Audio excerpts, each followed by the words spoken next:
Tell me if this sounds familiar. You start learning how to play drums, you get a couple of beats down, a couple of grooves,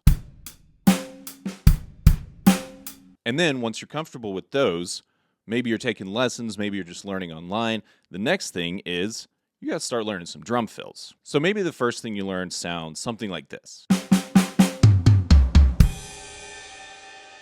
And then you have to put the drum fill together with the beats to sound like this.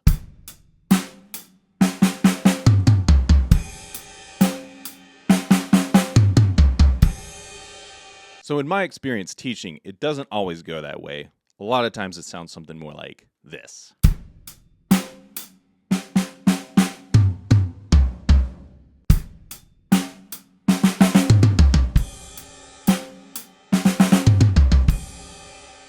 So then, next step in your drumming journey, you get those two things to sound cohesive together. Maybe you practice with a metronome, maybe you're playing along with some songs.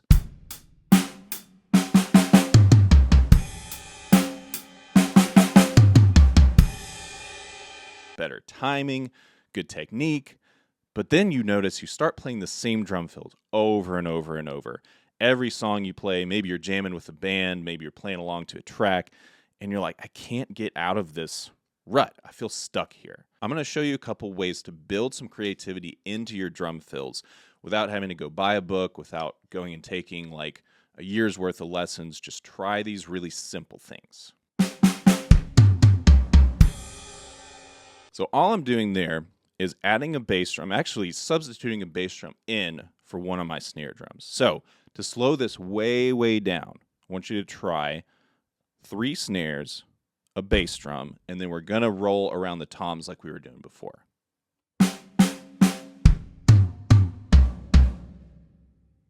And again, if you want to slow this down even more, it's a good way to sort of notice how you're hitting each drum. Be very mindful of those things.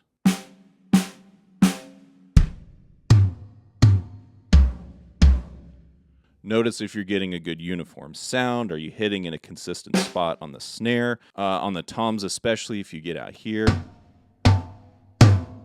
compared to the middle.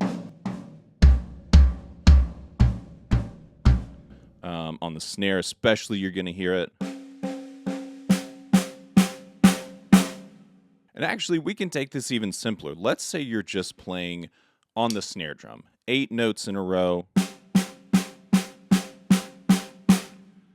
That by itself can fit sometimes, but if that starts to feel really boring to you, try this.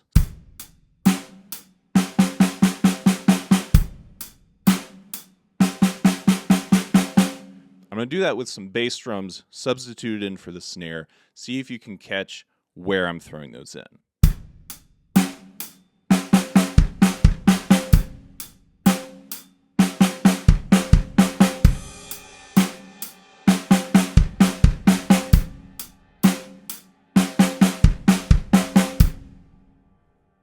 And then from there, you can start adding the toms back in. So maybe if we keep that same pattern, let's see, what did we do there? It was snare, snare, snare, kick, and then snare, kick, snare, snare. Sounds like something where I could throw in tom 1 in the middle, tom 2 at the end maybe.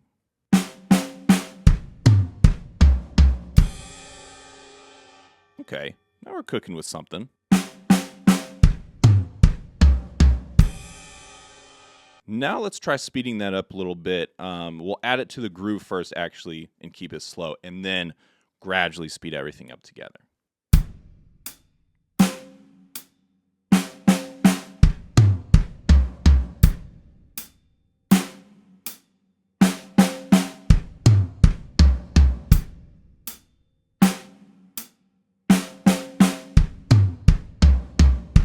Once you're comfortable there, try a little faster.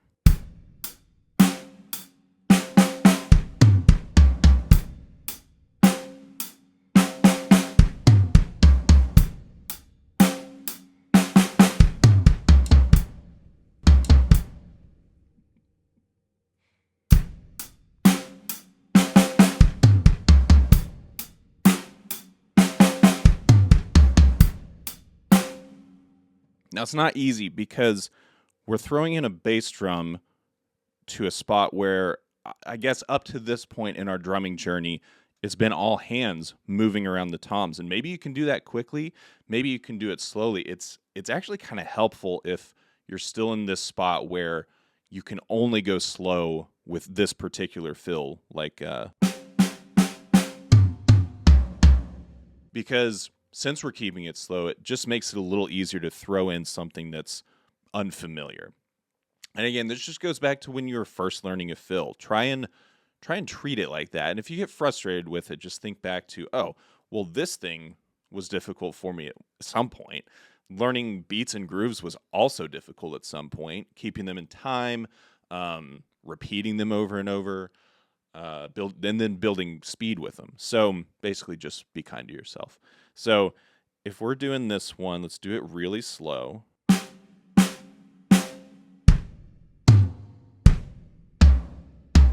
You can even take it slower and not worry about the timing or speed at all, and just focus on the order of the notes. So something I like to do with students a lot is say the name of the thing that you're about to hit before you hit it. So snare, snare, snare, and then kick, tom 1, kick again, and then 2 on tom 2.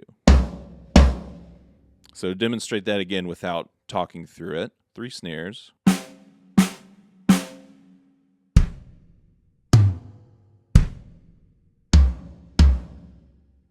And then once you feel comfortable with the way it moves around, then start to put some speed into it.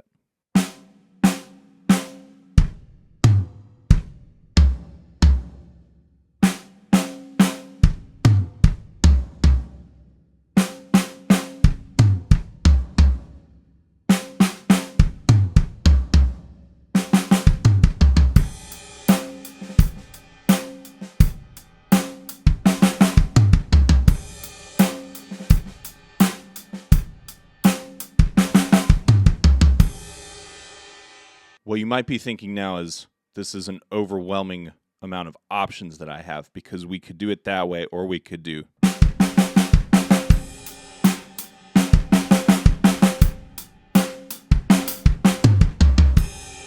And we can start to move all around the drum set. My advice to you, if you're in that position, is don't overcomplicate it just yet. Stick with this one thing and maybe start to move it around in different ways, but maybe think of those kicks being in the places where we have them for now before you start to do a brand new pattern. So for example, we had, here's a good way to think about it too. Think about it with just hands and feet, not specific drums. So what we're actually doing there is right, left, right, kick, right, left. So if we're doing it that way, again, back to the snare, it would sound like this.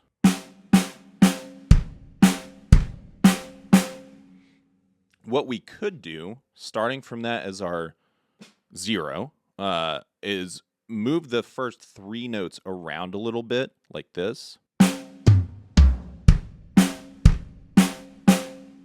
Start to implement that into your playing a little bit more.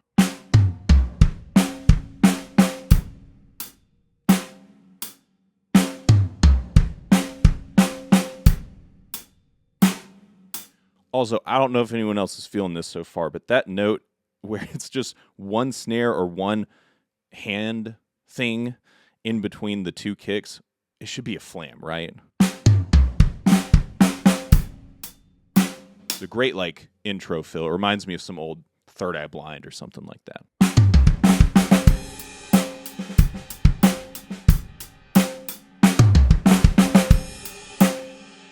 So again, this is just one of like a million patterns you could do, but don't overcomplicate it. Stick with this one. Last quick thing, if you're feeling stuck as a drummer, check the links below. There's a link to my Facebook group. It's called Helping Drummers Get Unstuck.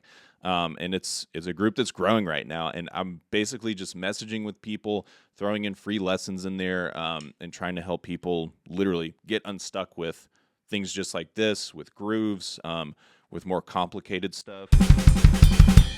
We go a little metal, we go a little. do a little jazz and even some how to play quietly, how to play bossa nova, all sorts of stuff like that. So check it out. Oh, and definitely comment below if this is not helpful for you because you're maybe a step beyond it, or maybe you're not quite to this level where you can get creative with your drum fills. Let me know, because I'd love to make some more stuff that is actually helpful for you.